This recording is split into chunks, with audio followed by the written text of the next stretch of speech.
What's going on, everybody? Josh Callaway here, SI Sooners, alongside Ryan Chapman, John Hoover, back at Gaylord Family, Oklahoma Memorial Stadium for the renewal of the rivalry. Oklahoma and Nebraska met today for the first time since the Huskers left for the Big Ten, and it was awesome. The atmosphere was fantastic. All the former players here, Barry Switzer here, Trey Young here. It was awesome. It was an awesome atmosphere. So much fun. Guys, before we get into X's and O's, just the spectacle of this game. I got goosebumps in pregame. Yeah, Josh. I mean, so for a rivalry dormant for a decade, the conversation all week was, do these players care? Well, before the game, sure seemed like Nebraska's come out of the tunnel, Perron Winfrey's up in the tunnel, guys, talking some mess. At the 50-yard line, before the teams go into the locker room, Oklahoma again, the instigators get in the face of the Cornhuskers. I asked Pat Fields after the game, John, hey, it looked pretty intense. How was this for you guys?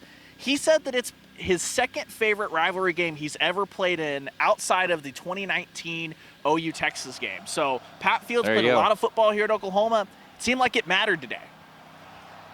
Yeah, and the thing is that didn't necessarily translate to a fast start on the field. Oklahoma had 7 points in the whole first half. Crazy. Unbelievable. Where did that come from? Well, Nebraska was a little bit better, I think, than what we gave them credit for. Mm-hmm. You saw Oklahoma have to hold on to this game at the end like they did against Tulane. Maybe Tulane a little bit better than we gave them credit for.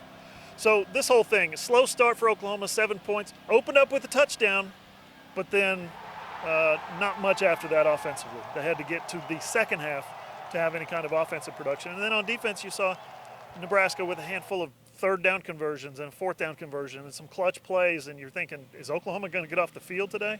Right. 23-point favorite Oklahoma was. They finished by scoring 23 points. Right. Yeah, this game was fast, too. I mean, the first quarter was over in like 20 minutes.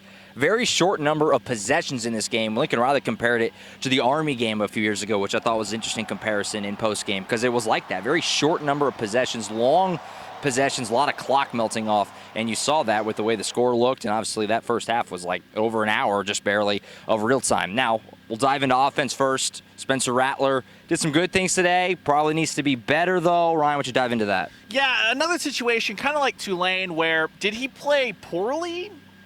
I don't know, but for his standards, probably. He'd tell you that he needs to get better. He was aided, though, and I think in the second half, Josh, what you really saw where Spencer Rattler got comfortable is this offensive line started to go to work. The run game got going. Andrew Rame came in on the third possession of the game, and it was night and day different. I think that's going to be your starting five going forward with Rame at the helm. Oklahoma ended up about 5.5 yards per carry on the ground. That really got it going. So that's an optimistic sign, and that'll help Rattler out head into conference play starting next week with West Virginia. Yeah, absolutely. He spread the ball around. Jaden Hazelwood had a big game through the air on the running side of things. Ran the ball pretty darn well today, too, Hoove. You know, the Sooners averaged 5.5 yards per carry. Most of that, as I said, in the final three quarters. I think they averaged 4.1 in the first quarter and averaged about 5.8 after that. So things got better once Rame came in. Oklahoma started running the ball with a little more authority. And against that defensive line of Nebraska that we talked about, 6'5", 6'6 guys, 310, 340 pounds. It was tough for Oklahoma to move the football, but it happened a little better. They had a little bit more holes. And Eric Gray and Kennedy Brooks started running with a little more authority in the second half. Yeah, huge for Oklahoma to get the running game going today, no doubt about that. Both Gray and Brooks, like you said, look fantastic. And to melt the game away late with that last 5-6 minutes drive, make Nebraska the length of the field about 50 seconds, that was huge, something Oklahoma's going to need to do to continue to win games throughout the year. Now, defensively, defense did a lot of good things, bit of a mixed bag at times, like Hoover was saying, allowing some third down conversions.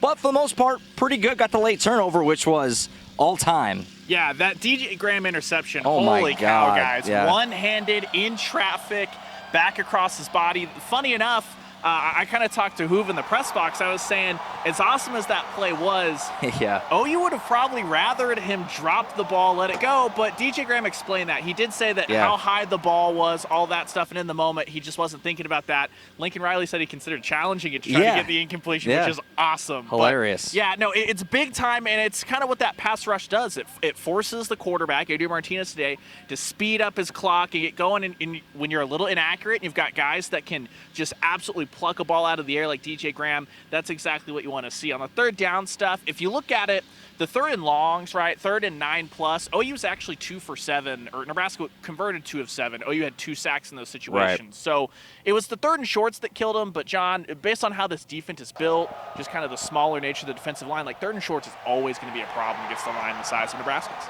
Yeah, hilarious that Lincoln Riley said he tried to challenge it to reverse interception, but they told him we already confirmed it. You're out of luck. I don't know if that's ever happened before. That might be a first right there. Alex Grinch didn't want anything to do with the challenge. Right. He wants that turnover. He Right. said, no, you teach these guys to not let the ball hit the ground, catch the football, and that's what DJ Graham did. Yeah, and Ryan, to your point about the defensive line holding up against Nebraska's offensive line, Nebraska comes in here with a massive offensive line, even by Big Ten conference standards. And Oklahoma's defensive line held up. They pressured Adrian Martinez all day. He's running for his life. Now, he made a lot of plays with his feet, but at the end of the game, just like the Tulane game, Nebraska had a chance to go down and do something. It was the Oklahoma defensive line that created a bunch of pressure that made sure that they didn't do something. Absolutely, and similar to what I was talking about with the running game, icing the game late, the 2 big sacks, Perrin Winfrey and Nick Benito in the final moments to seal the deal. That's what you want from your defensive front to put the game on ice right there at the end. Well, it's another win for the Sooners. They go to 3-0. Nebraska in the rear view, and now dive into Big 12 play. Next week, West Virginia comes to town, the 4th of this 4 straight home game stretch. Still feels so weird. It's like, are we ever going to hit the road? But they're back at home again next week. West Virginia comes to town. They're coming off a really big win over Virginia Tech today, so they're going to be playing with confidence and another test, honestly, here for Oklahoma. Looking forward to that one. Big 12 play starts next week. So for Ryan Chapman and John Hoover, I'm Josh Callaway.